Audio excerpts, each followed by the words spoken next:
Different Bibles and translations of as it is translated correctly. Chapter 4. Different Bibles and translations. Our Bible is a collection of books written over a period of 1,600 years. It gradually grew until its compilation consisted of 66 books, with the last one being written at the close of the 1st century AD. The arrangement of the books has differed through the years, but not necessarily in chronological order. The 20th century has seen a surge of new translations of these ancient manuscripts. All of them have their faults, of course, but some of them are especially good and can be of great help to the Bible reader. How We Got the Bible, Lightfoot, page 116. Even the most popular and respected King James Bible is not complete and needed revision. No one translation is infallible. With the advance of time, it was inevitable that revisions would have to be made of the classic King James Version. 1. Its translation was based on manuscripts of late, instead of early, dates. 2.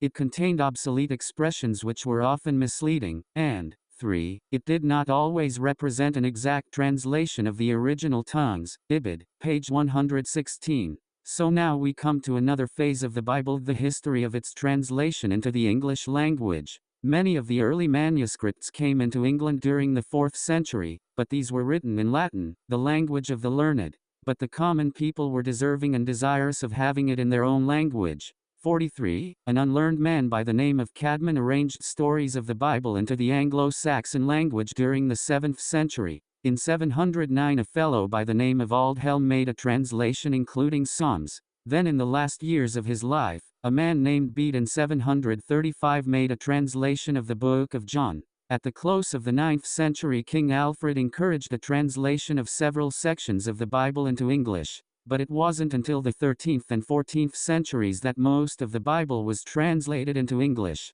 In the 1300s, it was an Oxford scholar and teacher, John Wycliffe, that accomplished the great work of getting the whole Bible translated, the first Protestant English version. He translated it from the Latin Vulgate, and completed his work in 1382. Then a few years later, one of Wycliffe's close friends and associates, John Purvey, corrected and revised Wycliffe's edition. However, Wycliffe's Bible was so well done that it became the basis for later versions. Tyndale, Coverdale, Matthew, Great, Geneva, Bishops, and the authorized versions. One of the most famous Bibles was the Gutenberg Bible, named after the printer Johann Gutenberg. A copy of it rests in the Library of Congress in Washington, D.C., displayed in a specially built temperature and humidity controlled encasement. This Latin Bible was the first book printed with movable type and was published in the year 1456. It is a majestic piece of workmanship with 1,282 large double-columned pages.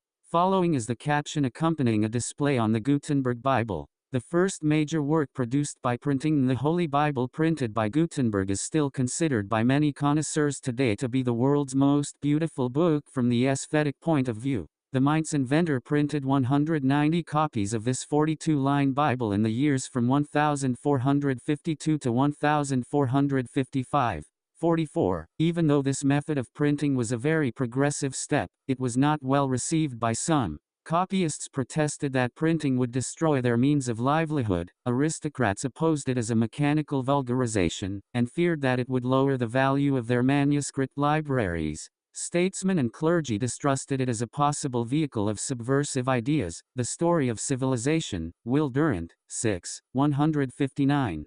45. Printing replaced esoteric manuscripts with inexpensive texts, more exact and legible with a uniformity that became the standard in reading. Scholars from all over began to publish and distribute their learning and their trades by means of the press. It became a cheap and accessible means of education. It made the Bible a common household possession, and many began to investigate into the field of biblical criticism to correct and publish Bible manuscripts. This began the great explosion which caused the vast ocean of Bible versions. The next Englishman to undertake a translation of the Bible into English was William Tyndale. Tyndale was an Oxford and Cambridge scholar who saw the need for a Bible translated directly from the Greek and Hebrew instead of the Latin, thus reducing the number of errors in translation. But more than this, he endeavored to have the Bible in the hands of every Englishman. "If God spare my life," he once said to an opponent, "ere many years I will cause a boy that driveth the plough shall know more of the Scripture than thou doest." Tyndale received too much opposition in England to do the work of translating, so he went to Germany shortly after Luther had translated it into German. In 1525 his work was finished, but he, like Luther, received much opposition. The two were often identified with each other. He sought to have it published in Cologne, but had to flee to Worms, where his New Testament was completed. It was smuggled into England, where it was both hailed and condemned. The church spoke out against it and had it burned in a public ceremony. By 1530 Tyndale had translated and published the Pentateuch. Other portions of the Old Testament followed in the next few years. However, the Romanists were constantly condemning him, resulting in Tyndale's betrayal and imprisonment in 1534 and 1536. He was strangled as he was crying, "Lord, open the King of England's eyes." He was then burned at the stake. 46. It was about this same time that one of Tyndale's friends, Miles Coverdale, published his English translation of the Bible. It did not meet with the opposition that Tyndale's did and was better received and distributed. Other Bible translations appeared soon after, such as the Matthew Bible, Taverner's Bible, and the Great Bible. By 1860 came the Geneva Bible, because it was printed in Geneva. It became the most popular Bible because it was produced in legible type with accompanying commentaries and illustrations. It became the Family Bible. It was also the first Bible to print each verse as a paragraph and to put words in italics which were not in the original texts. It has often been called the Breeches Bible because it says that Adam and Eve sewed fig tree leaves together, and made themselves breeches. The Geneva Bible was the Bible of Shakespeare and also the Pilgrims who journeyed to America. But the Geneva Bible was not popular with most church officials, who thought the commentaries were opinionated. The English clergy then published a Bible known as the Bishop's Bible. However, the Catholic Church had grown weary of all the Bibles being circulated by the Protestants, so they issued their own to compete with them. It was complete by 1610 and was known as the Reims-Douay translation, published by the College at Reims and the College at Douay. It was the first Catholic Bible in English, but it was a translation from the Latin Vulgate version. A continuous production of new and different versions of the Bible began to flood the country because better scholars were obtaining use of the manuscripts and could see where corrections should be made. Older manuscripts were being found which gave a clear and more accurate understanding.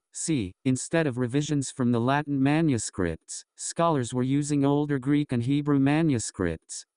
Translations without the opinionated bias of the translators were implemented. 47. At this time King James was pressured into establishing a version which would be better for all English-speaking people. One of the few decent things that King James did was to organize a group of Greek and Hebrew scholars to publish an unbiased translation of the Bible. He appointed 6 working groups of 48 men, 2 at Westminster, 2 at Oxford, and 2 at Cambridge. These were scholars from many different religious backgrounds, but all were subject to specific rules set down by the king. For example, there were to be no comments or bias. Each company was assigned particular portions of the Bible for translating, and each finished work was to be reviewed by the other groups. The result of this massive effort was the authorized version of the Bible, published in 1611. This King James translation was really more of a revision of the 1602 edition of the Bishop's Bible rather than a direct translation from ancient manuscripts.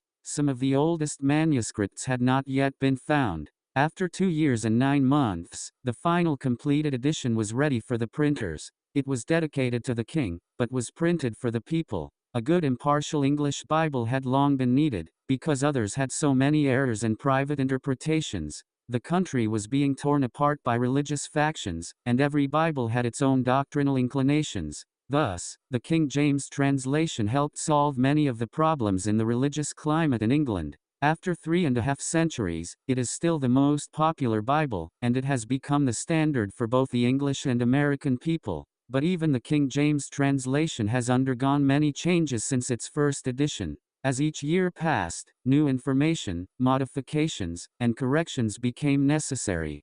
48. The King James translation has passed through many editions and has been modernized considerably during the course of years. In 1613 a new edition was issued which contained more than 400 variations from the original printing. Countless other emendations have taken place in the more than 3 centuries of its existence, so many changes indeed that the King James reader of today would be startled by the appearance of a 1611 edition. For example, Therefore, brethren, why beseech you be the mercy of God, that ye give your bodies a living sacrifice, holy, pleasant to God, a living service reasonable. Romans 12:1. How we got the Bible, Lightfoot, page 102. Many new discoveries of older manuscripts have shown errors and have been a reason for revisions, for as the language changed, so must newer editions be printed. Some translations are good, and some are better. Improvements of translations ought to be welcomed and appreciated, but most important, an individual should use the translation which he favors and can understand the best.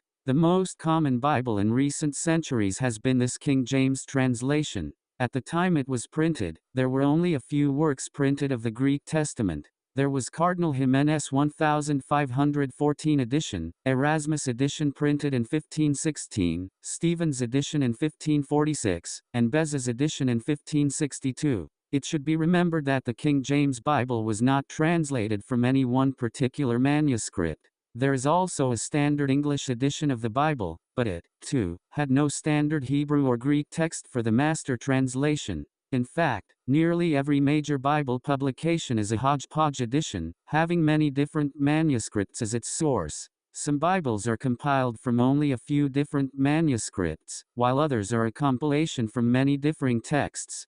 49. The English Revised Version was the work of 52 English scholars. An American committee of 30 assisted shortly after it began in 1870. Since the Americans did not agree on the translation, they left to later publish their own American Standard Revision. On many points they did not agree with the English revisers, of which some idea may be formed from the fact that in the Book of Job alone they made 1,781 changes, while the English revisers made 1,004 changes, and that they disagreed concerning the renderings in 1,438 instances. See Mead figures in Dr. Schaff's work, page 481. Other Bibles, worthy of note, include 1. The Moffat Bible, 1913, came under criticism for numerous translation liberties. Moffat rearranged some of the verses and chapters, and stated that the traditional or Masoretic text of the Old Testament is often desperately corrupt. Moffat made corrections on nearly every page, yet his version received wide acclaim.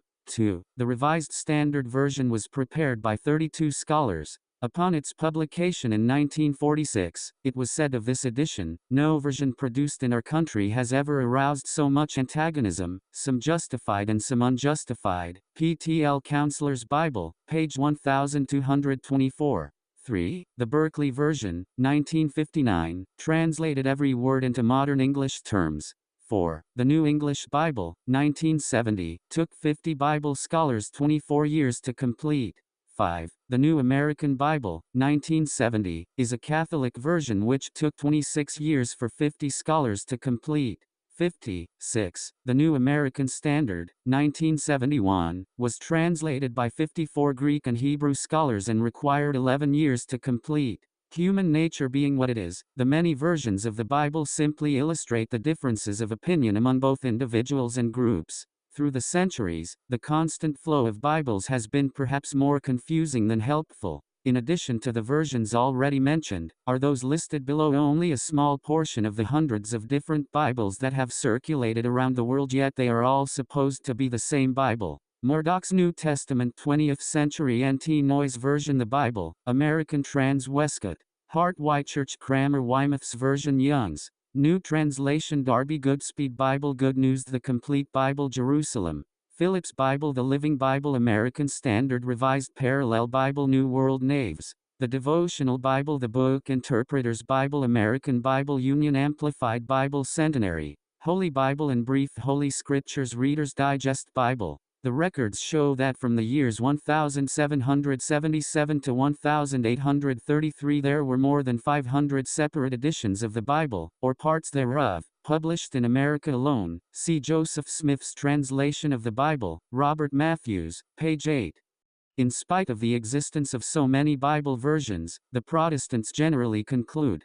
51. Although there is agreement about the accurate text of most of the Bible, discussion is likely to continue about a large number of disputed readings, the majority of which are of minor importance. It is therefore becoming ever more widely recognized that no particular translation of the Bible can be regarded as final and definitive. Encyclopedia of World Methodism, 1, 264. An interesting announcement of another Bible version was made around the turn of the century, at a time when the Bible was suffering from many mistranslations, additions and deletions. Certain scholars decided to eliminate the most unbelievable stories and parables from the Bible. 52. They wanted to print a Bible that didn't contain anything about the parting of the Red Sea, Joshua and his power over the sun and moon, 3 Hebrews in the fiery furnace, Daniel in the lion's den, and Jonah in the whale, as well as many other unbelievable stories and miracles. However, by deleting all of the spiritual and miraculous events of the Bible, there wouldn't be much left.